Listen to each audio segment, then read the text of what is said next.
তাদেরকে দাওয়াত দিলেন, ইয়া কওমি ইবুদুল্লাহ মা লাকুম মিন ইলাহিন গায়রু, হে আমার সম্প্রদায়, এক আল্লাহর ইবাদত করো, তিনি ছাড়া কোনো ইলাহ নাই। সামুদ সম্প্রদায় জবাব দেয় না, আমরা তো 5 জনকে খোদা মানি। চিল্লায়া বলেন নাউজুবিল্লাহ। বলেন তো আমাদের রব, আমাদের খালেক, আমাদের মালিক কয়জন? সালেহ নবী বললেন, এক আল্লাহর ইবাদত করো। সামুদ সম্প্রদায় জবাব দেয় না, না আমরা 5 জন খোদা মানি। সালেহ নবী কয় আল্লাহ একজন, তারা কয় 5 জন খোদা।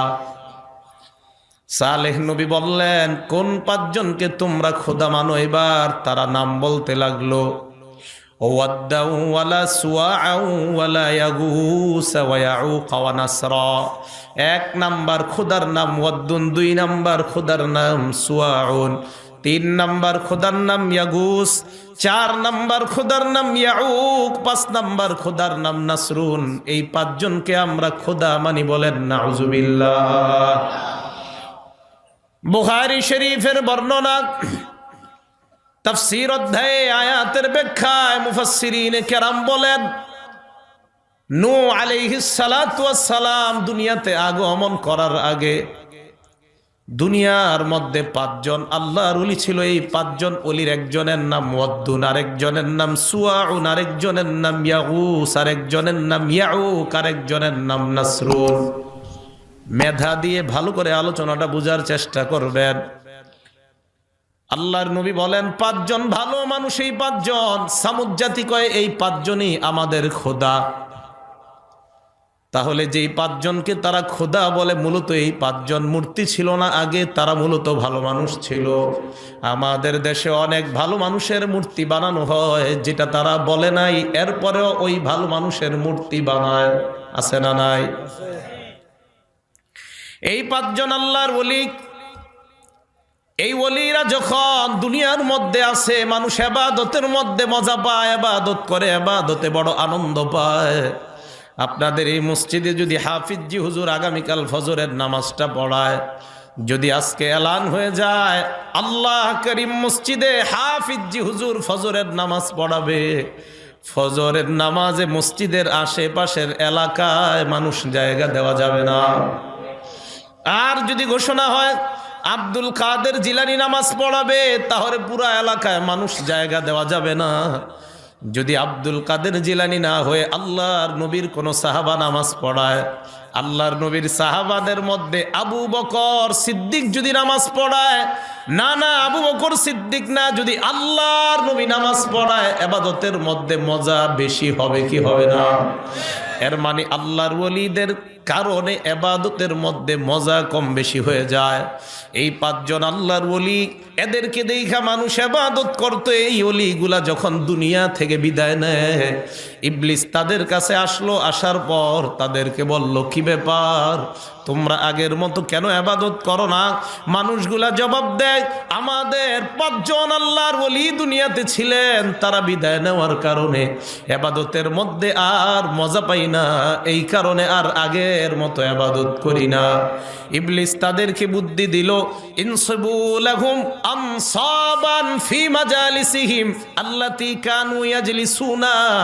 যেই জায়গাগুলা এই 5 জন আল্লাহর ওলি বসতো, এই জায়গাগুলায় তোমরা 5 আল্লাহর ওলির 5টা মূর্তি বানায় দাও। বলেন নাউজুবিল্লাহ। 5 আল্লাহর ওলির 5টা মূর্তি বানায়, এটা এক বর্ণনা। তাফসীরের কিতাবে আসছে, ইবলিস এই 5 আল্লাহর ওলির 5টা আকৃতি তাদের সামনে আইনা দিছে, দেওয়ার পর বলল এদেরকে দেখে ইবাদত করো। তখনও শিরিক শুরু হয় নাই, মূর্তি পূজা আরম্ভ হয় নাই। এরা ইবাদত করে, এরা বিদায় নেওয়ার পর তাদের সন্তানাদি যারা দুনিয়াতে আসলো, এই জন্য মনে রাখবেন মাহফিল খুব বেশি হওয়া এখন প্রয়োজন। এই কারণে আপনি মারা যাওয়ার পর আপনার সন্তান যারা দুনিয়াতে আসবে, এরা যেন শিরিকে লিপ্ত না হয়, এরা যেন মূর্তি পূজায় লিপ্ত হয়ে না যায়। এই জন্য আপনি এই যুগে যদি বর্গার বাবার পূজা, মাজার পূজা করেন, তা আপনার সন্তান আপনার তাসির পেয়ে যেতে পারে। আল্লাহ আমাদেরকে সর্বপ্রকার পূজা থেকে হেফাজত করেন। বলেন আমিন। তাহলে এইবার একটু বলেন তো, যেই 5 জনকে সামুদ জাতি খোদা বলতেছে, এই 5 জন কি মূলত মূর্তি না আল্লাহর ওলি ছিল? তো সামুদ জাতি এটা বলল। ইবলিস তাদেরকে এই কথা বলার পর পরবর্তী জেনারেশন আসার পর এরাও এবাদত করে এই 5 মূর্তি দেখা, কিন্তু এবাদতটা করে আল্লাহর, বাকি ভালো লাগে যে আহারে এরা আমাদের ওলি ছিল। ইবলিস তাদেরকে বলল, আমি দেখছি তোমাদের বাপ দাদারা তাদের পায়ে সেজদা করে, নাউজুবিল্লাহ। অতএব তোমরাও তাদের পায়ে সেজদা করা আরম্ভ করে দাও। জনগণ সর্বপ্রথম মূর্তি পূজা আরম্ভ করে দেয়। এবার মূর্তি পূজার প্রচলন শুরু হয়ে যায়। বুঝে থাকলে বলেন, আল্লাহর ওলিদেরকে কেন্দ্র করে মূর্তি পূজা আরম্ভ হয় দুনিয়াতে। এর মানে দুনিয়ায় সর্বপ্রথম মূর্তি পূজা আরম্ভ হয় আল্লাহর ওলিদেরকে কেন্দ্র করে। তেমনিভাবে দরগা পূজাও আরম্ভ হয় আল্লাহর ওলিদেরকে কেন্দ্র করে। মূর্তি পূজাও আল্লাহর ওলিদেরকে কেন্দ্র করে, দরগা পূজা হয় আল্লাহর ওলিদেরকে কেন্দ্র করে। শাহজালাল কিন্তু বলে নাই আমার দরগায় তোমরা পূজা করবা, দরগায় লাফালাফি করবা। আল্লাহর কসম, আল্লাহ যদি শাহজালালকে দুনিয়ায় পাঠায় একটু ক্ষমতা দিয়ে দিতেন, যাও 5টা মিনিটের জন্য তুমি সিলেটে তোমার দরগায় কি হয় দেখো। হযরত শাহজালাল যদি কবর থেকে বের হইতেন, হওয়ার পর যদি তাকায় দেখতেন এত অপকর্ম হয়, শাহজালাল বলতেন, আমি ইয়ামান দেশ থেকে তোমাদের বাংলাদেশে আসলাম শিরিক খতম করার জন্য, এখন দেখি তোমরাই শিরিকের মধ্যে লিপ্ত। শাহজালাল সর্বপ্রথম জুতা দিয়া তাদেরকে বাইরেয়া ওই মাজার ছাড়া করতে। আল্লাহর ওলিদেরকে কেন্দ্র করেই মূর্তি পূজা, দরগা পূজা, এটা খুব ভালো করে বুঝবেন। হিন্দু ধর্মে করে দুর্গা পূজা, এই দুর্গা পূজার কথাও হিন্দু ধর্মের কোনো কিতাবে নাই। 4টা কিতাব, অথর্ববেদ, যজুর্বেদ, সাম্যবেদ, ঋগ্বেদ, 4টা হিন্দুদের প্রধান 4 কিতাবের মধ্যে স্পষ্ট লেখা আছে, একম ব্রহ্মা দৈত্য নাহিনা নাস্তি কিঞ্চান। আল্লাহ একজন, ইবাদত করো একজন ছাড়া কোনো খালিক নাই, কোনো ব্রহ্মা নাই, কোনো স্রষ্টা নাই, একজনের ইবাদত করো। ঋগ্বেদের মধ্যেও লেখা একম এবং অদ্বৈতম, আল্লাহ এক, দ্বিতীয় আর কেউ নাই। অতএব তোমরা এক খালেক, এক স্রষ্টার ইবাদত করো। এর মানে হিন্দু ধর্মের কিতাবেও বলে স্রষ্টা মানো একজনকে, কিন্তু দেখা যায় তারা মানে হাজার হাজার দুর্গা। বুঝা না বুঝার কারণ এটা। আপনার হিন্দু বন্ধুকে দাওয়াত দিবেন, তোমাদের ধর্মগ্রন্থ মানো। হাজার হাজার হিন্দু তাদের ধর্মগ্রন্থ যদি পড়ে, কালিমা পড়ে মুসলমান হয়ে যাবে। তাহলে বলেন তো, যেই 5 জনকে সামুদ জাতি খোদা বলতেছে, এরা কি খোদা না আল্লাহর ওলি ছিল? তো এই পরিচয়টা আপনারা মনে রাখতে পারবেন না? নূহ আলাইহিস সালাতু ওয়াস সালামের জামানায় বিশাল বড় বন্যা হইছে। এই বন্যার সময় এই 5টা খোদা শয়তান ইবলিস খুব ভালোভাবে এগুলারে সংরক্ষণ করছে। নূহ নবীর জামানা আর ইব্রাহিম নবীর জামানার মাঝে 2 জন নবী আল্লাহ দুনিয়াত পাঠাইছে, একজন হুদ আর একজন সালেহ। এই সামুদ জাতি বংশ পরম্পরায় এই 5 খোদা পাইছে। সালেহ নবীকে বললেন, আমরা তোমাকে চ্যালেঞ্জ দিলাম, তুমি মেলার মধ্যে চলো, তুমি তোমার এক আল্লাহকে ডাকবা, আমরা আমাদের 5 জন খোদাকে ডাকবো। সালেহ নবী চ্যালেঞ্জ গ্রহণ করলেন, মেলার মধ্যে গেলেন। যাওয়ার পর সামুদ জাতিকে বললেন, তোমরা তোমাদের 5 জন খোদাকে আগে ডাক দাও। তারা 5 জন খোদা ডাক দেয়, ও ওয়াদ্দুন সুওয়াউন ইয়াগুস ইয়াউক ওয়া নাসরুন, তাদেরকে ডাক দেয়। 5 খোদা তাদের ডাকে সাড়া দেয় না। এবার সামুদ জাতি বলল, সালেহ পয়গম্বর, তুমি তোমার এক আল্লাহর কাছে তুমি বলো, আল্লাহ যদি তোমার চাহিদা পূরণ করে দেয়, আমরা সবাই দলে দলে তোমার দলে প্রবেশ করার ওয়াদা করলাম। সালেহ নবী হাত তুললেন আল্লাহর কাছে দোয়া করার জন্য। যেই মাত্র দোয়া করবে, আল্লাহ সামুদ জাতি আইসা কয়ে, সালেহ পয়গম্বর, তুমি দোয়া করলে হবে না, আমাদের চাহিদা আল্লাহর কাছে বলো। আল্লাহ যদি আমাদের চাহিদা পূরণ করতে পারে, তাহলে আমরা বুঝবো আল্লাহ একজন আছে। সালেহ নবী বললেন, বলো তোমরা কি বলতে চাও? সামুদ জাতি কয়, আল্লাহকে বলো, আইয়ুরিয়ানা নাকাতান মিন হাযাল জাবালিল্লাযী উদিআত মিনাস সখরা, এই যে একটা পাহাড় দেখা যায়, যে পাহাড়টা পাথর দিয়ে তৈরি করা, আল্লাহকে বলো এই পাহাড়ের ভিতর থেকে জ্যান্ত মহিলা একটা উটনি আমাদেরকে বের করার জন্য বলো। এবার আপনারা বলেন, পাহাড়ের ভিতরে কি উট থাকে? আপনারা না যেভাবে বলছেন মনে হয় এই এলাকায় থাকে। আরে পাহাড়ের ভিতরে কি উট থাকে? তো এটা আগের এরকম জোরে বলতে পারলেন না? আস্তে বলার অর্থ তো এরকম হয় যে হয়তো আমার তো জানা নাই, গাজীপুর থাকতে পারে, যে থাকে বলেন, সমস্যা নাই। পাহাড়ের ভিতর বলতে আবার পাহাড়ের আশেপাশে না, অর্থাৎ ওই যে পাহাড়টা তৈরি এটার ভিতরে। তো সালেহ নবী আল্লাহর কাছে দোয়া করবে, আল্লাহ আপনি এই পাহাড়, পাথরের পাহাড়ের ভিতর থেকে একটা উটনি বের করে দেন। যেই মাত্র দোয়া করবে, সামুদ সম্প্রদায় ঈশা কয় না না, এই দোয়া করলে হবে না। কয় কেন? কয় যদি আগে থেকে থাকে ভিতরে। আল কামিল ফি তারিখের মধ্যে আল্লামা ইবনুল আসির রহমতুল্লাহ আলাই লম্বা আলোচনা আনছেন। তো বলো, কি বলবো তোমরা বলো। এবার তারা বলল, আল্লাহকে বলো আইয়ুরিয়ানা না কতান, আল্লাহ যেন একটা উটনি দেখায় এই পাথরের পাহাড়ের যেই কোনো একটা পাথর থেকে। প্রথম বলল পাহাড়ের ভিতর থেকে, এরপর বলল যেই কোনো একটা পাথর। সালেহ নবী হাত তুললেন, আল্লাহ যেই মাত্র দোয়া করবে, সামুদ জাতি কয় না না, এই দোয়া করলে হবে না, যদি যেই কোনো পাথরের ভিতর উটনি থাকে। আলোচনা বুঝতেছেন? হ্যাঁ বললেন, আমি শিক্ষক মানুষ, পেশা হলো শিক্ষকতা করা, এই জন্য শিক্ষকতা স্টাইলে ওয়াজ হয়, তো আপনার একটু বললেন হ্যাঁ না। তো যেই মাত্র এই কথা বলছে, কয় পাথরের ভিতর যদি উটনি থাকে। কি জ্ঞান বুদ্ধি নিয়ে চলে, পাথরের ভিতর বলে উটনি থাকে। তো সালেহ নবী বলেন, তো বলো তোমরা কি বলবো। এবার তারা তাকায় দেখে আলাদা একটা পাথর দেখা যায় এক জায়গায় পড়ে আছে।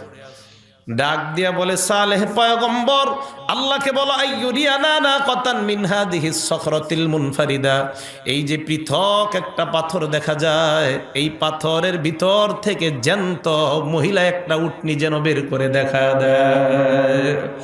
সালেহ নবী হাত তুলে বললেন, আল্লাহুম্মা আরিনা নাকাতান মিন হাদিহিস সখরাতিল মুনফারিদা, আল্লাহ তুমি আমাদেরকে এই যে পৃথক একটা পাথর দেখা যায়, এই পাথর থেকে জ্যান্ত মহিলা একটা উটনি তুমি বের করে দেখা দাও। যেই মাত্র সালেহ নবী দোয়া করতে লাগলেন, তারা পাথরের দিকে তাকায়, পাথরের দিকে তাকায় দেখে তাতামাখাজু কামা তাতামাখাজুল হামেলা, গর্ভবতী নারীর পেটে বাচ্চা আসলে পেটটা যেমন বড় হয়ে যায়, তাকায় দেখে পাথরের পেট আল্লাহ কুদরতি ভাবে বড় বানায় দেয়। সব ক্ষমতার মালিক কে? অবাক হয়ে মানুষগুলা তাকায় আছে। সালেহ নবী বললেন, অপেক্ষা করো। এবার তারা তাকায় দেখে শাক্কাতিস সখরা, পাথর ফেটে যায়, পাথরের ভিতর থেকে জ্যান্ত মহিলা একটা উটনি হাঁটতে হাঁটতে সামুদ জাতির সামনে উপস্থিত হয়ে যায়। সালেহ নবী বললেন, হেদায়েত গ্রহণ করে নাও। তারা কয় এখন না, আরো বাকি আছে। কয় কি বাকি? কয় আল্লাহরে বলো এই যে মহিলা উটনি, এটার ভিতর থেকে আমাদেরকে দুধ পান করাইতে বলো আল্লাহকে। সালেহ নবী বললেন, বাচ্চা ছাড়া কিভাবে দুধ পান করাবে? কয় যে আল্লাহ পাথর থেকে উটনি বের করে দেখাইলেন, ওই আল্লাহ বাচ্চা ছাড়া দুধ পান করায়া দেখাইতে পারেন। সালেহ নবী দোয়া করলেন, আল্লাহ মেহেরবানি করে সামুদ জাতিকে আপনি প্রাণীর দুধ পান করায়া দেন। আল্লাহ বললেন, সালেহ পয়গম্বর তাদেরকে বলেন, তাদের ঘরের মধ্যে যত কলস, ড্রাম, বালতি আছে সব নিয়ে আসার জন্য বলেন। সামুদ জাতি কয়, এটা আবার কেন? সালেহ নবী বললেন, আল্লাহর হুকুম, তোমরা নিয়ে আসো। সবাই তাদের যত পাত্র আছে, কলস, ড্রাম, যা কিছু আছে সব নিয়ে উপস্থিত হয়ে যায়। এবার আল্লাহ বললেন, উটনির ওলানের মধ্যে হাত দাও। উটনির ওলানে যেই মাত্র হাত দেয়, উটনি থেকে এত পরিমাণ দুধের ব্যবস্থা আল্লাহ করে দিলেন। ওই কলস, ড্রাম সব ভর্তি হওয়ার পর উল্টা মাটির মধ্যে দুধ পড়া আরম্ভ হয়ে যায়। সালেহ নবী বললেন, হেদায়েত গ্রহণ করে নাও। কয় আরো কিছুদিন দেখি। আল্লাহ এবার বিধান দিয়ে দিলেন, সালেহ নবী আপনি জনগণকে জানায়া দেন, হাদিহি নাকাতুল্লাহি লাকুম আয়াতান ফাদারুহা তাকুল ফি আরদিল্লাহ, এটা হলো আল্লাহর কুদরতি একটা উটনি। ফাদারুহা, এই উটনিকে জমিনের মধ্যে তোমরা স্বাধীনভাবে ছেড়ে দাও। তাকুল ফি আরদিল্লাহ, আল্লাহর জমিনে যেখান থেকে মন চায় খাবে। আরেকটা বিধান আল্লাহ দিয়ে দিলেন, ওয়ালা তামাসসুহা বিসুইন, সাবধান এটার শরীরে কেউ যেন খারাপভাবে কখনো স্পর্শ না করে, কেউ যেন আঘাত না করে, কেউ যেন পিটা না দেয়।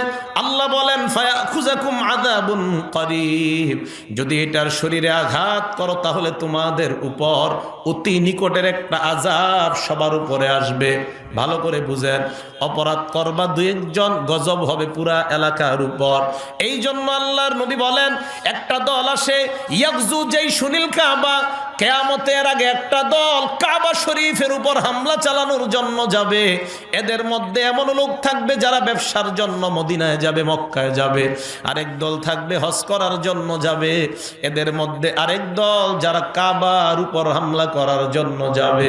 আল্লাহর নবী বলেন যেই মাত্র তারা কাবার কাছাকাছি যাবে আল্লাহ সকলকে ধ্বংস করে দিবেন।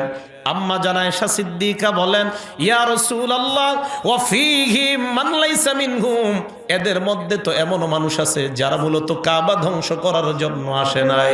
আল্লাহর নবী জবাব দেয় ইউবাসুনা আলা নিয়াতিহিম, এরা যদিও কাবা ধ্বংস করার জন্য আসে নাই, এদের মনের নিয়তের খবর আল্লাহ জানে। যারা মূলত অপরাধের মধ্যে লিপ্ত না, কিয়ামতের ময়দানে সকলকে আল্লাহ উঠাইবেন, নিয়ত অনুযায়ী আলাদা আলাদা করে ভালো নিয়ত ওয়ালাদেরকে আল্লাহ জান্নাতের মেহমান বানায় দিবেন। অপরাধ একজন করলে গজব আসে পুরা এলাকায়। মসজিদ মাদ্রাসার উপর যদি অপরাধ করেন দুই চারজন, গজব পুরা এলাকায় আসবে। কথা কি বুঝে আসছে? মসজিদ কার ঘর? মাদ্রাসা নবীর ঘর। এই মসজিদ মাদ্রাসায় যদি উল্টা পাল্টা কেউ তাকায়, এটিও আল্লাহর কুদরত, আল্লাহর নিদর্শন।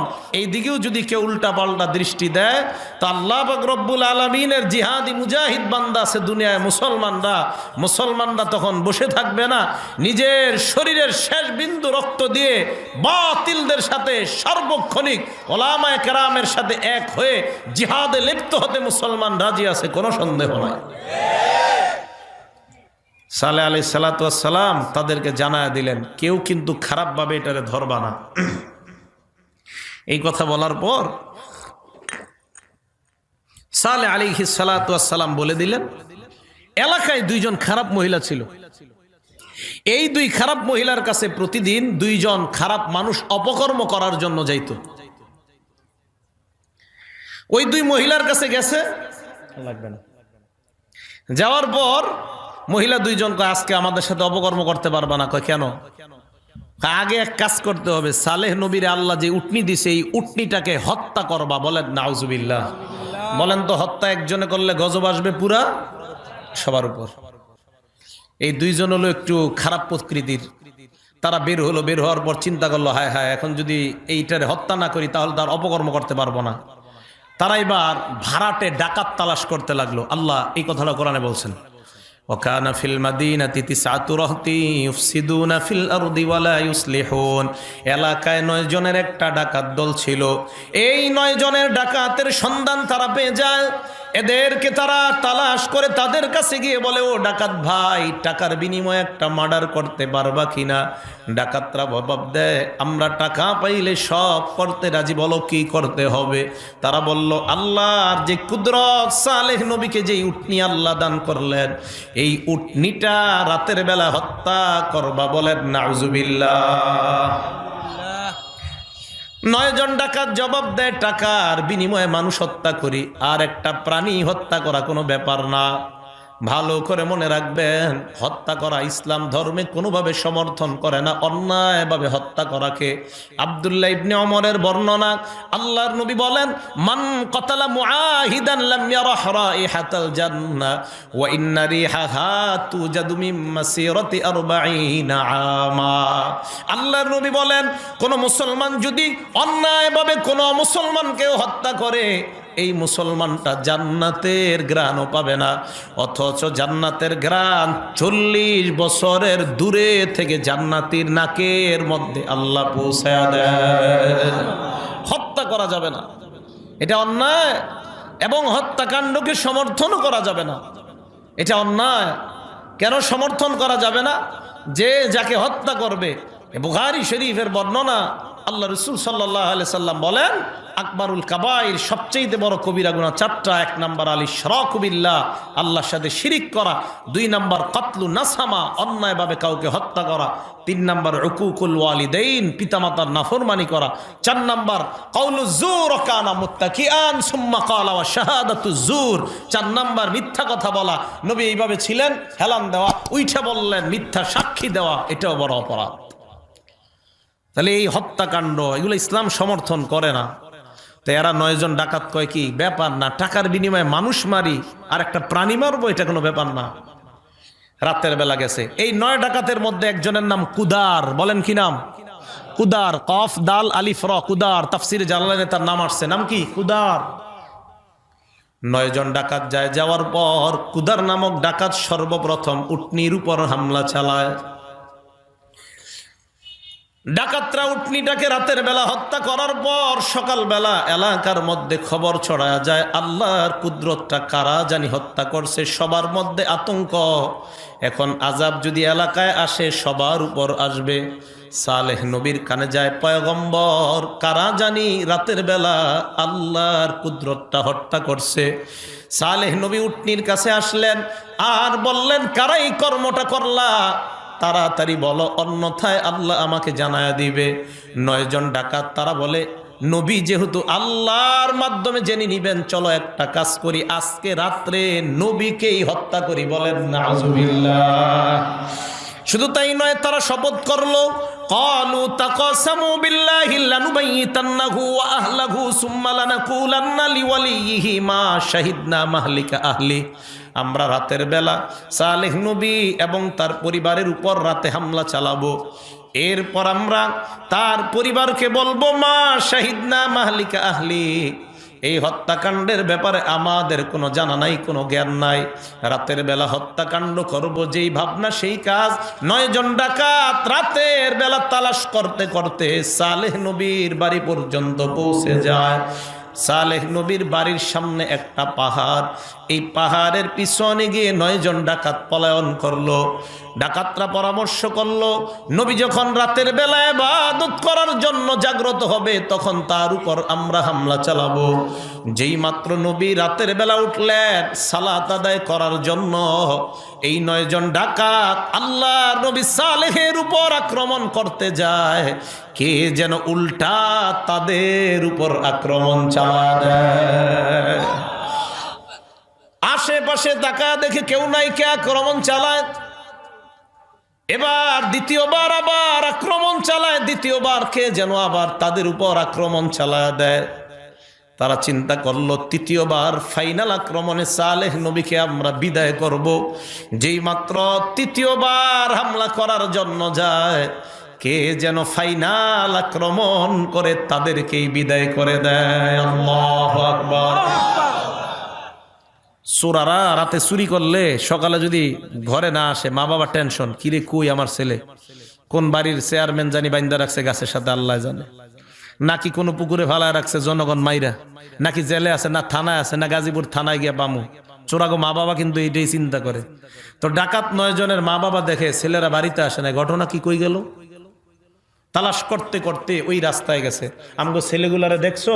রাতের বেলা তো দেখছিলাম এই রাস্তা দিয়ে কই জানি যায়। তালাশ করতে করতে তারা রাস্তার শেষে গিয়া দেখে একটাই বাড়ি আছে, সালেহ নবীর বাড়ি, আর কারো বাড়ি নেই। ডাক দিলেন, আপনি কি আমাদের ছেলেদের ব্যাপারে জানেন? উনি জবাব দিলেন না, আসলে উনি জানে না। তালাশ করতে করতে 9 জনের 9টা লাশ পাহাড়ের পিছনে পাইছে। লাশগুলো আনার পর তারা বলল, এই হত্যাকাণ্ড কে করছে? আপনি যদি না করেন। সালেহ নবী বললেন, বিশ্বাস করো আমি এই হত্যাকাণ্ডের ব্যাপারে কিছুই জানি না। সালেহ নবীকে তারা হুমকি দিল, আপনি এই হত্যাকাণ্ড করছেন, তোমার খবর আছে। এই হুমকি দিয়ে যখন তারা চলে যায়, আল্লাহ পাক রব্বুল আলামিন সালেহ নবীকে জানায়া দিলেন, পয়গম্বর তাদেরকে জানায়া দেন, রাতের বেলা আমার নবীকে তারা মারতে চায়, আমি আল্লাহ ফেরেশতাদের মাধ্যমে তাদেরকে শেষ করে দিলাম। এই জন্য মুসলমান আলেম উলামা, এদের যে শক্তিটা এটা হলো নেয়ামতি শক্তি, আর অন্যদের যে শক্তি এটা হলো বিভিন্ন কৌশলগত শক্তি। ভালো করে মনে রাখবেন, ওলামাদের শক্তি, ওলামাদের পাওয়ার, এটা হলো নেয়ামতি পাওয়ার। অন্যদের পাওয়ার, এটা হলো কৌশলগত পাওয়ার। কৌশলগত পাওয়ারের মেয়াদ থাকে 10 বছর, 12 বছর, 15 বছর, 100 বছর, এরপর এটার মেয়াদ আর থাকে না। নিয়ামতগত যেই পাওয়ার, এই পাওয়ার এমন একটা পাওয়ার, এটার সম্পর্ক সরাসরি আল্লাহর আরশের সাথে। এই পাওয়ারের কারণে আল্লাহর কসম, যেই দেশের মধ্যে নিয়ামতি শক্তির পাওয়ার বেশি আছে, খোদার কসম, যারা ওই দেশের উপর লুলুপ দৃষ্টি দেয়, ওই দেশের উপর লুলুপ দৃষ্টি দিয়ে তারা কখনো সফল হতে পারবে না। এই জন্য আগে বাংলাদেশ ছিল 56,000 বর্গ মাইল, কিছুদিন আগে শুনলাম 55,000, এখন শুনি 54,000। যায় কই মাইলগুলা? আল্লাহ জানে কবে কি শুনি। সবাই সজাগ থাকতে হবে দেশের জন্য, ইসলামের জন্য। স্বাধীনতা যারা নাকি করেছে, দেশের স্বাধীনতা আন্দোলন, তারা আন্দোলন করেছিল স্বাধীনতার জন্য। আমরা আন্দোলন করব দেশ, ইসলাম এবং স্বাধীনতা রক্ষার আন্দোলন। গাছা ওলামায়ে ঐক্য পরিষদ যদি ডাক দেয় স্বাধীনতা রক্ষা, ইসলাম রক্ষার আন্দোলনের জন্য, কারা কারা জান মাল নিয়ে যাইতে রাজি আছি জানতে চাই। আল্লাহু আকবার, আল্লাহু আকবার। আমরা আছি সেখানে, আমরা আছি সেখানে। আল্লাহু আকবার। সালেহ আলাইহিস সালাতু ওয়াস সালামকে আল্লাহ বললেন, এরা আপনারে হুমকি দিছে, এরা আপনাকে হুমকি দিছে। হ্যাঁ, আচ্ছা, অপারেটর ভাই, আচ্ছা দেখ, মেশিনারি জিনিস তো, এটা ওনার হাতে না, একটু দেখেন। এইভাবে না বলা, হ্যাঁ, কষ্ট পাবে। হ্যাঁ, অনেক মাইক তো হয়তো ভুল হয়ে গেছে, এইভাবে বললেন না, হ্যাঁ, কষ্ট পায়। অপারেটররাও মানুষ তো, কষ্ট পায়। সব মাহফিলে বেচারারা এমন চাপের উপর থাকে, মাঝে মাঝে মায়া লেগে যায়, এত চাপের উপরে থাকে। আসলে হয়তো হয়ে গেছে। আল্লাহ আমাদেরকে সব বিষয়গুলা খুব ধৈর্যের সাথে, ইসলামী মূল্যবোধের সাথে যেন আমরা সমাধান করতে পারি, আল্লাহ তৌফিক দান করেন। হ্যাঁ, সালেহ নবীকে তারা হুমকি দিল যে তোমার খবর আছে। আল্লাহ হুমকি দিয়ে দিলেন, খবর আপনার নাই, এদেরকে আপনি বলেন তামাত্তাউ ফি দারিকুম সালাসাতা আইয়াম, আর 3 দিন যা উপভোগ করার উপভোগ করে নাও। 3 দিন পর আযাব আসবে। যালিকা ওয়াদুন গায়রু মাকযুব, যে আযাব মিথ্যা খবর নয়। আমি আল্লাহর ঘোষণা কখনো মিথ্যা হতে পারে না, আযাব আসবে। সালেহ পয়গম্বর জানায়া দিলেন, সামুদ জাতি তোমরা কেন এমন অপকর্মটা করলা? শুধু তাই নয়, প্রথম আল্লাহর কুদরত তোমরা হত্যা করলা, এরপর আমি নবীর পর্যন্ত হত্যা করার ষড়যন্ত্র করলা। আল্লাহ জানায়া দিছেন 3 দিন উপভোগ করে নাও, এরপর তোমাদের শাস্তি আসবে।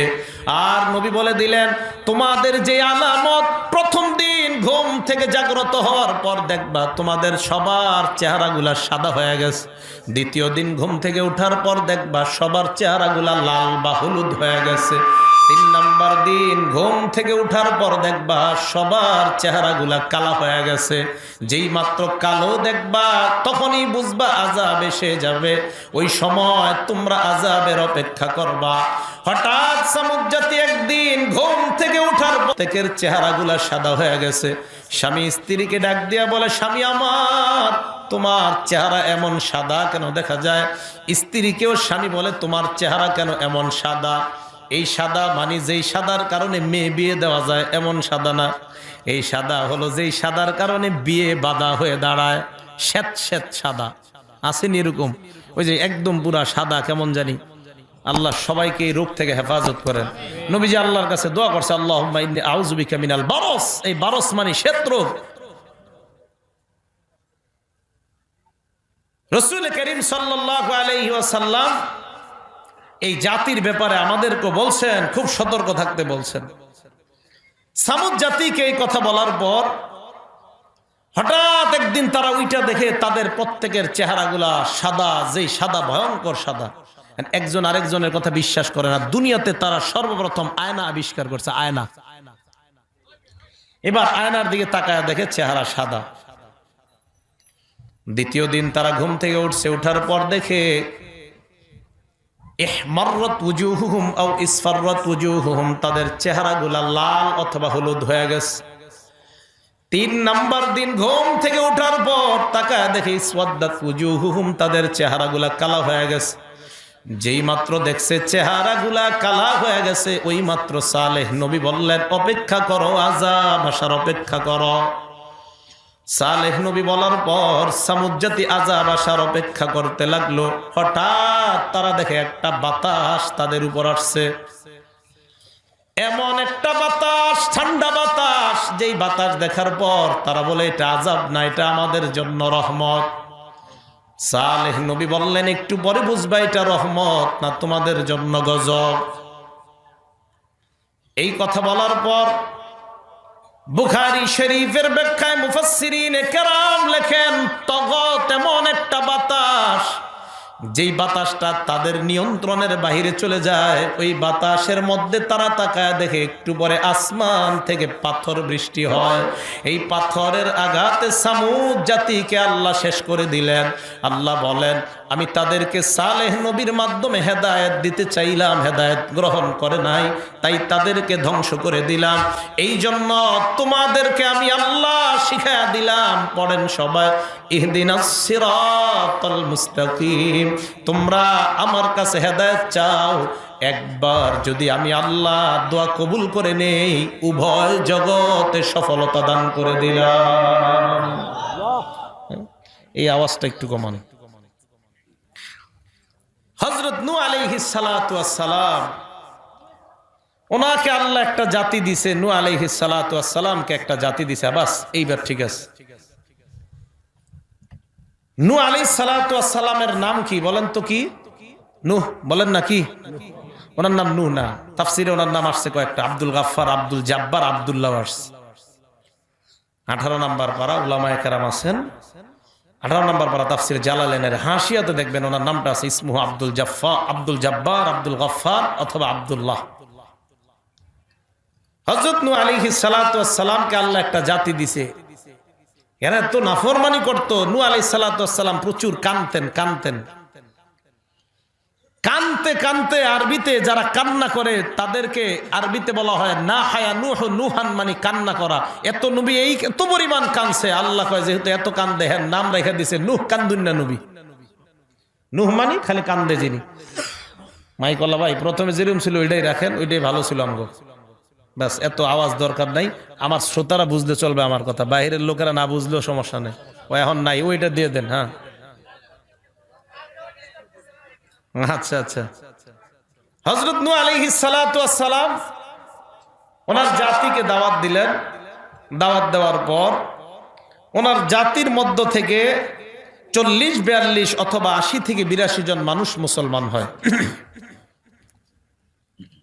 নূহ নবী নবুয়ত পাইলেন 40 বছর বয়সে, 950 বছর দাওয়াত দিলেন। হইল কত? 990।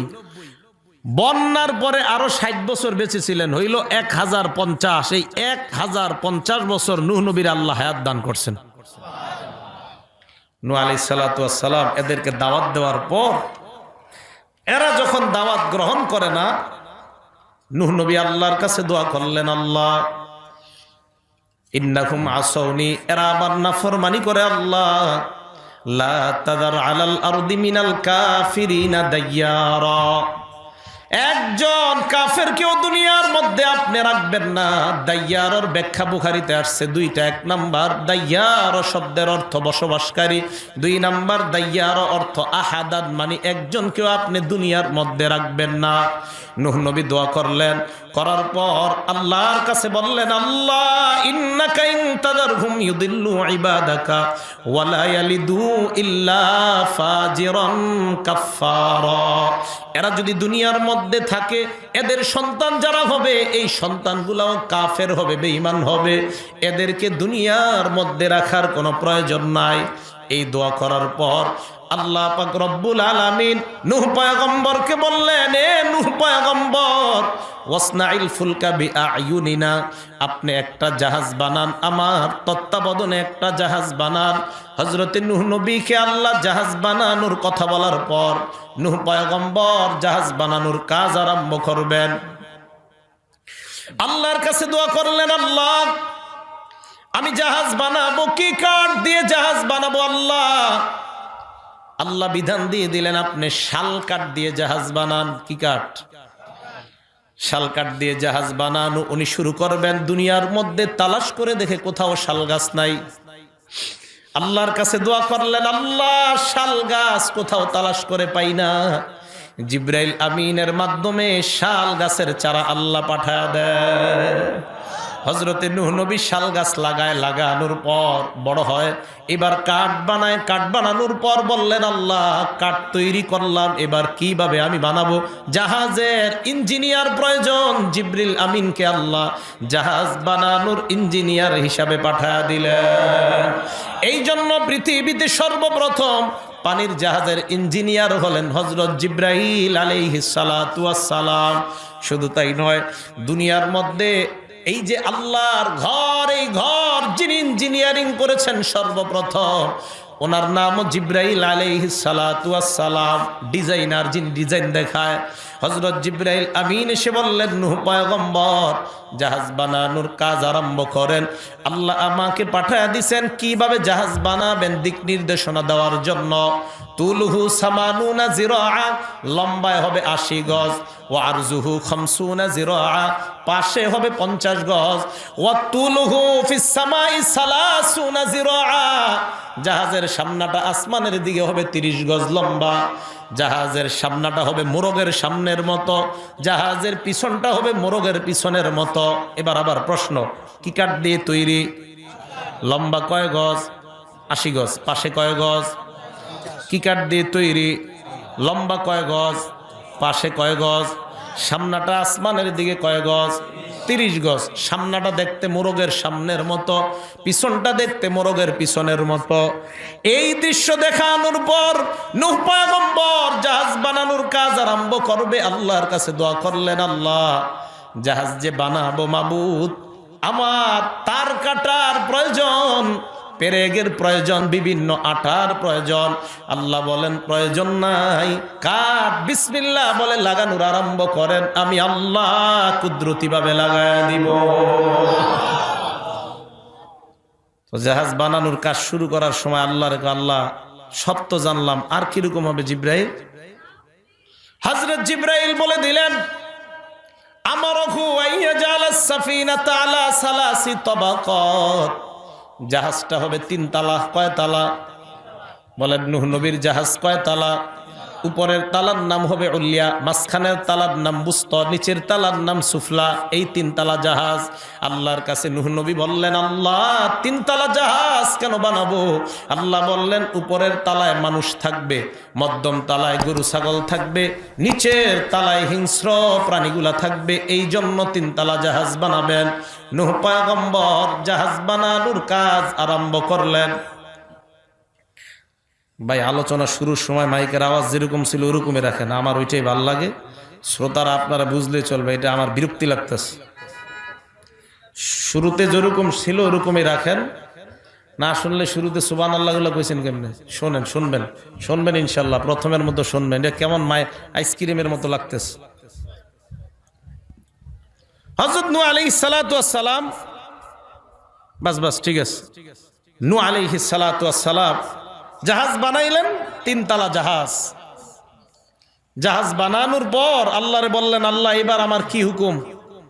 আল্লাহ জানায়া দিলেন, ফাইদা জা আমরুনা ওয়া ফারাত্তান নূর, আমার হুকুম যখন আসবে, মহিলারা রান্না করে চুলার মধ্যে ভাতের মার যেমন টকবক করে, মাটি থেকে যদি পানি এমন টকবক করে, বুঝতে হবে আমার আযাবের সময় এসে গেছে। নূহ পয়গম্বর অপেক্ষা করতে লাগলেন। 3টা বর্ণনা। 1 নাম্বার, ওনার বিবি বাইতুল মুকাদ্দাসের দক্ষিণ গেইটে বইসা রান্না করতেছিলেন। 2 নাম্বার, হিন্দুস্তানের কোনো এক এলাকায়। 3 নাম্বার, কাবা শরীফের কোনো এক এলাকায় বৈশা তার বিবি রান্না করতেছিলেন। 3টা বর্ণনা।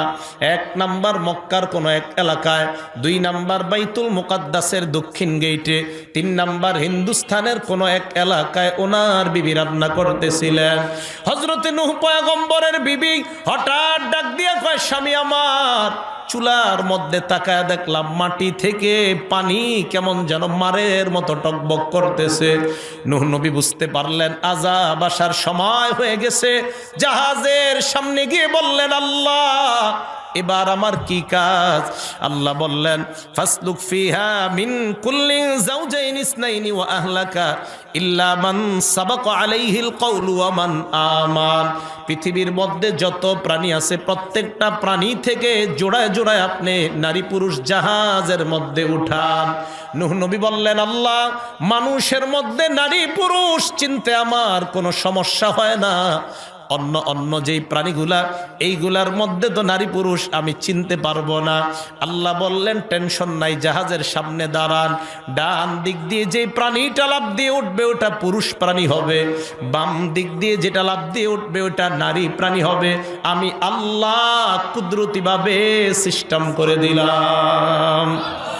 জাহাজের সামনে নূহ নবী দাঁড়ায় আছেন, অপেক্ষা করতেছেন, কেউ আসে না উঠার জন্য। আল্লাহর কাছে বললেন, আল্লাহ কেউ তো আসে না। আল্লাহ কয় নিচের দিকে তাকান। তাকাইলেন, তাকায় দেখে আউয়ালু মান দাখালাস সাফিনাতা আন-নামলা, সর্বপ্রথম একটা পিঁপড়া জাহাজে উঠার জন্য আসছে। সুবহানাল্লাহ। নবী কয়, কিরে তুই? কয়, হুজুর আল্লাহ পাঠাইছে।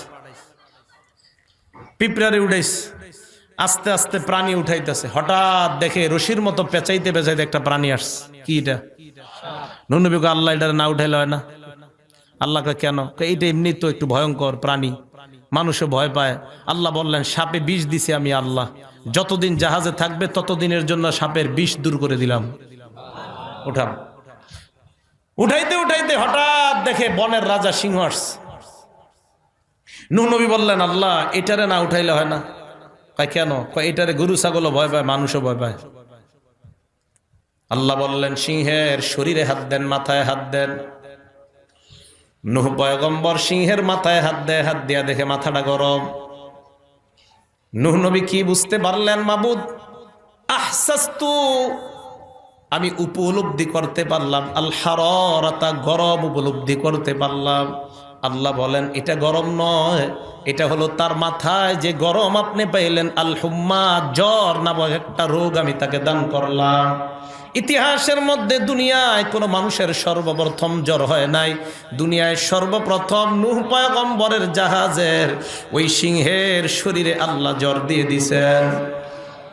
হযরত নূহ পয়গম্বরকে আল্লাহ জানায়া দিলেন, নূহ পয়গম্বর, জ্বর এমন একটা রোগ যে রোগের কারণে সিংহ নিজের শরীর নিয়ে চিন্তায় থাকবে, অন্যকে আক্রমণ করার কোনো সুযোগ পাবে না। যাদের জ্বর হয় তারাই বুঝতে পারে জ্বর কেমন একটা রোগ। জ্বর হইলে দুনিয়ার কিছুই ভালো লাগে না। 6 মাস পর্যন্ত জাহাজ চলবে, এই যতদিন জাহাজ চলবে সিংহের শরীরের জ্বর থামবে না। নূহ নবী দাঁড়ায় আছেন, হঠাৎ তাকায় দেখে সমস্ত প্রাণীগুলা উঠছে, মানুষ উঠছে, সব উঠছে। এবার সর্বশেষ তাকায় দেখেন, আখিরু মান দাখালাস সাফিনাতা আল হিমার, একটা গাধা আসছে জাহাজে উঠার জন্য। নূহ নবী তাকায় দেখলেন গাধার বুকটা প্রবেশ করছে, গাধার লেজ আর জাহাজের মধ্যে যায় না।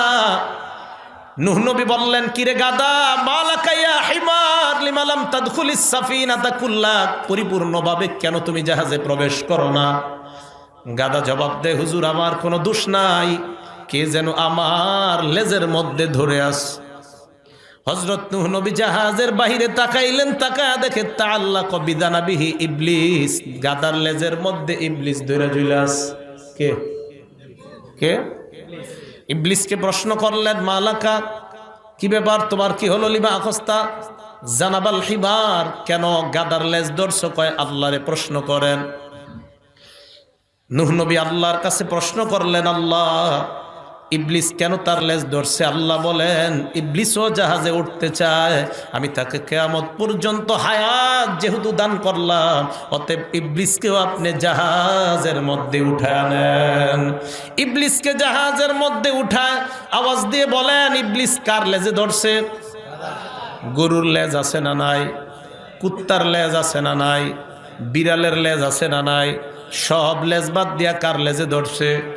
এর মানে গাদার লেজটা ইবলিস ভালোভাবে চিনছে। যারা কোরআনের বিরুদ্ধে বলে, টেলিভিশনের মধ্যে যারা মাদ্রাসার বিরুদ্ধে বলে, আলেমদেরকে জঙ্গি বলে, কোনো সন্দেহ নাই তাদের লেজের মধ্যে ধরছে ইবলিস, কারণ তারা ইন্টারন্যাশনাল গাধা। কথা কি বুঝে আসছে? ইবলিস সাধারণ কারো লেজে ধরে না, গাধার লেজে ধরে। যেটাই দেখবেন কোরআন হাদিসের বিরুদ্ধে বলে এটা গাধা। দেশে হইলে জাতীয় গাধা, বিদেশ হইলে আন্তর্জাতিক গাধা। নূহ নবী তাকায়া দেখলেন বৃষ্টি পড়তেছে উপর থেকে, নিচ থেকে পানি উঠতেছে। 12 দিন বা 15 দিন টানা পানি পড়লো আর নিচ থেকে পানি উঠতে থাকলো। দুনিয়ার সবচাইতে উঁচু পাহাড়, এই পাহাড়ের উপরে 15 গজ পরিমাণ পানি। নূহ নবী আল্লাহর কাছে বললেন, আল্লাহ জাহাজ যে চালামু, ইঞ্জিল টিঞ্জিলের ব্যবস্থা? আল্লাহ বলেন না, ইঞ্জিল লাগবে না। ক্বালারকাবু ফিহা বিসমিল্লাহি মাজরিহা ওয়া মুরসাহা। এই দোয়াটা আপনি পড়বেন, জাহাজ যেই মাত্র পড়বেন আমি আল্লাহ চলার ব্যবস্থা করে দিব। এই জন্য মনে রাখবেন, এই দোয়াটা গাড়িতে ওঠার দোয়া নয়, এটা হলো নৌযানে ওঠার দোয়া। গাড়িতে ওঠার দোয়া হলো সুবহানাল্লাযী সাখখারা লানা হাযা ওয়া মা কুন্না লাহু মুকরিনিন ওয়া ইন্না ইলা রাব্বিনা লামুনকালিবুন। নূহ পয়গম্বর যখন জাহাজ চালানো আরম্ভ করলেন, 1 দিন 2 দিন নয়, 6 মাস পর্যন্ত জাহাজ দুনিয়ার মধ্যে বিচরণ করতে লাগলো। এমন কোন জায়গা নাই জাহাজটা যায় নাই। আপনাদের গাজীপুরের এই এলাকা দিয়েও জাহাজটা গেছে। শুধু তাই নয়, মক্কা নামক এলাকায় যাওয়ার পর নূহ পয়গম্বর তাকায় দেখে হঠাৎ জাহাজ কাবাটা যেই জায়গায়, ওই জায়গার মধ্যে অটোমেটিক 7টা চক্কর লাগায় দেয়। আল্লাহর কাছে দোয়া করলেন, আল্লাহ এখানে তো তোমার ঘর কাবা নাই, কিভাবে জাহাজ চক্কর লাগায়? আল্লাহ বলেন, বন্যা হওয়ার কারণে জিবরিল আমিনের মাধ্যমে কাবা আমি 4 নাম্বার আসমানে উঠায় নিলাম। জাহাজ চলতে চলতে 6 মাস চলার পর পানি শুকায়া যায়। ওয়াস্তাওয়াত আলাল জুদি, জুদি পাহাড়ের উপর গিয়ে জাহাজটা থামছে। জাহাজ থামার পর আল্লাহ পাক রব্বুল আলামিন বললেন, ইহবিত বিসালামিম মিন্না ওয়া বারাকাতিন আলাইকা। আপনি নিরাপদে দুনিয়ার মধ্যে নামেন, আমার রহমত নিয়ে, আমার বরকত নিয়ে দুনিয়ার মধ্যে আপনি নেমে যান। নূহ পয়গম্বর চিন্তা করলেন, দুনিয়ার পানি ভালোভাবে শুকাইছে কিনা জানা প্রয়োজন।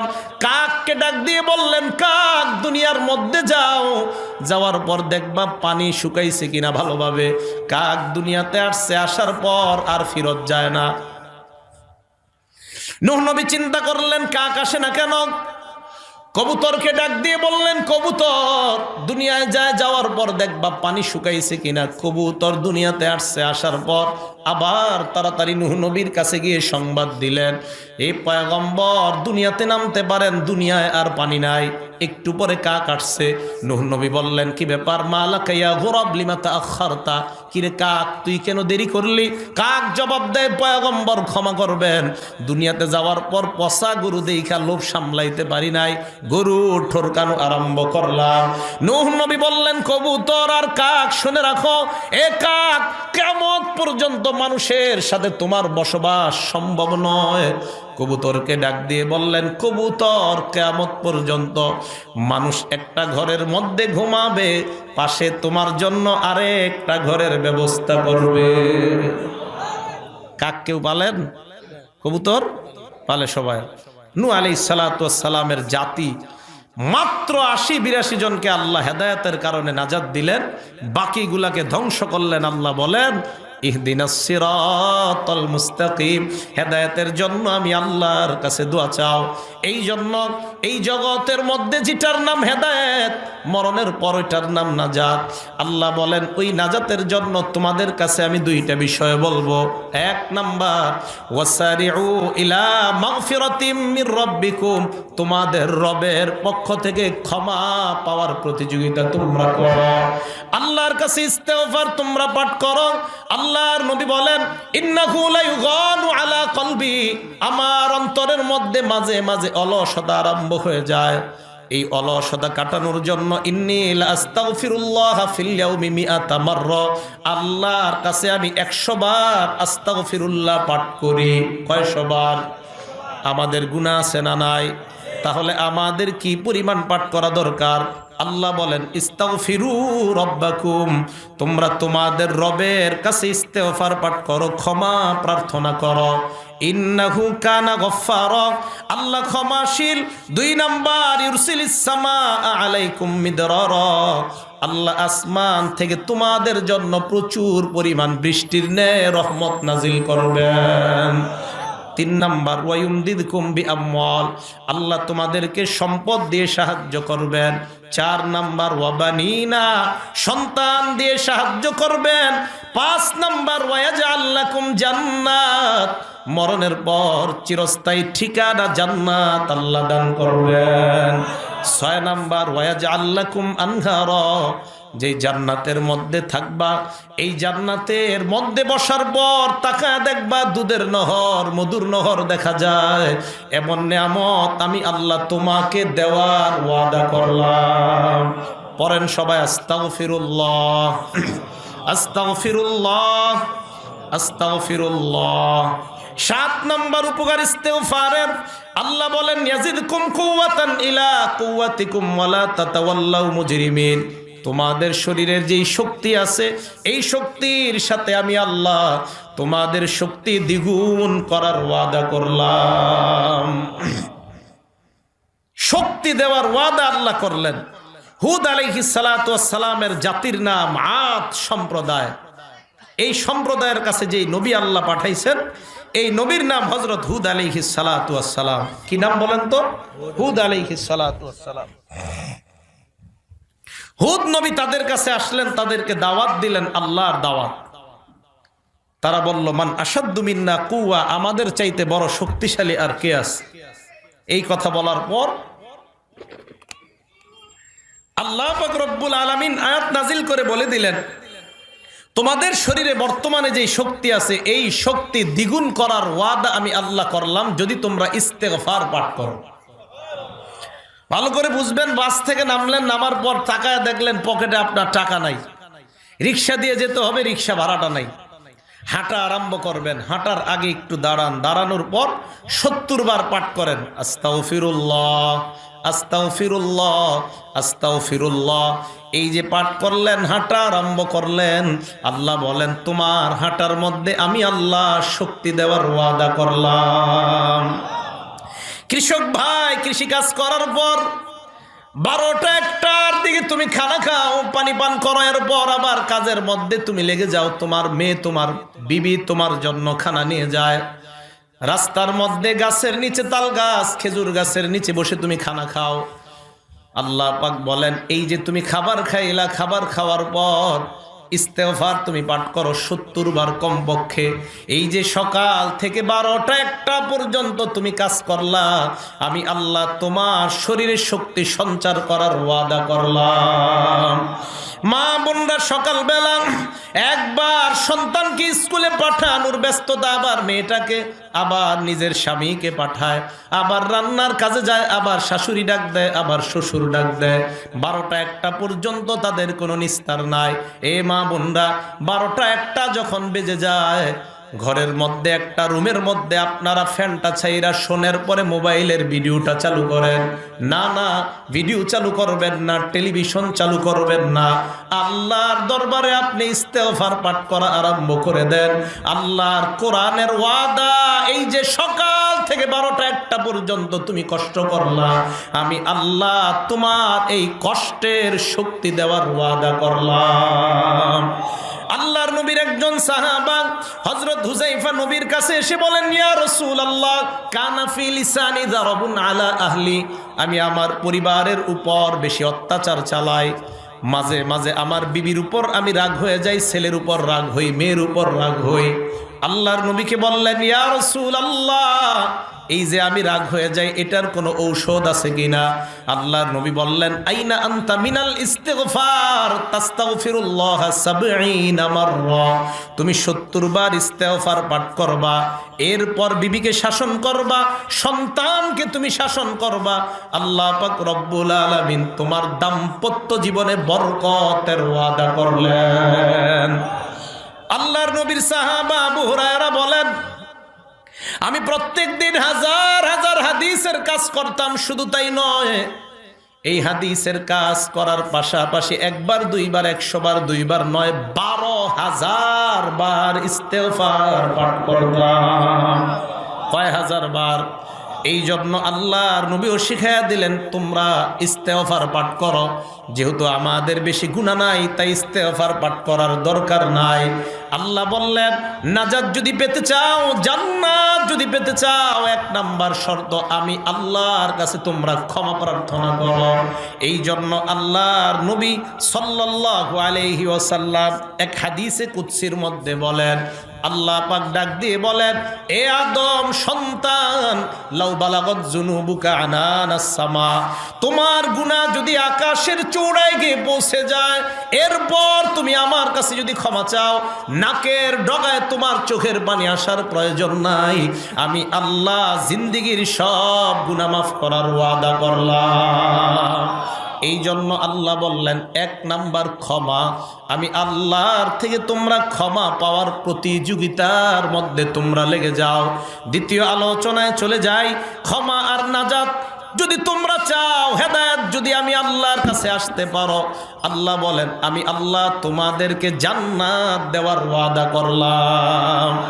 এবার বলেন তো আপনারা জান্নাত আছে না হবে? সবাই বলেন আছে না হবে? হাদিসের মধ্যে নাস্তিকরা ইশকাল তোলে। আল্লাহর নবী এক হাদিসের মধ্যে বলেন, আবু হুরায়রা রাদিয়াল্লাহু তাআলা আনহুর বর্ণনা, মা ফিল জান্নাতি শাজারা ইল্লা সাকুহা মিন যাহাব, জান্নাতের মধ্যে যেই গাছ আল্লাহ দিবেন, এই গাছের গোড়া আল্লাহ স্বর্ণ দিয়ে তৈরি করবেন। কি দিয়ে? এই হাদিসে ইশকাল হয় নবীর উপর। আল্লাহ করবেন বলছে, এর মানে জান্নাত হবে। আল্লাহর নবীর সাহাবা আবু হুরায়রা বলেন, নবী আমার সামনে দিয়ে যায়, আমি গাছ লাগাইতেছিলাম। আল্লাহর নবী আমাকে বললেন, আবু হুরায়রা মাল্লাযী তাগরিসু, তুমি কি গাছ লাগাও? আবু হুরায়রা জবাব দিলেন, গিরাসান লি ইয়া রাসূলুল্লাহ, আমি নিজের জন্য একটা গাছ লাগাই। আল্লাহর নবী বললেন, আবু হুরায়রা আলা আদুল্লুকা আলা গিরাসিন খাইরিন লা, আমি কি তোমাকে 4টা গাছের কথা বলবো না? এই 4টা গাছ তোমার জন্য জান্নাতে আল্লাহ দিবেন।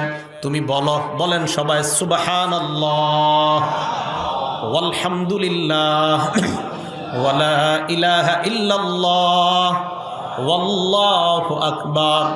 আবার পড়েন সবাই সুবহানাল্লাহ ওয়ালহামদুলিল্লাহ ওয়ালা ইলাহা ইল্লাল্লাহ ওয়াল্লাহু আকবার।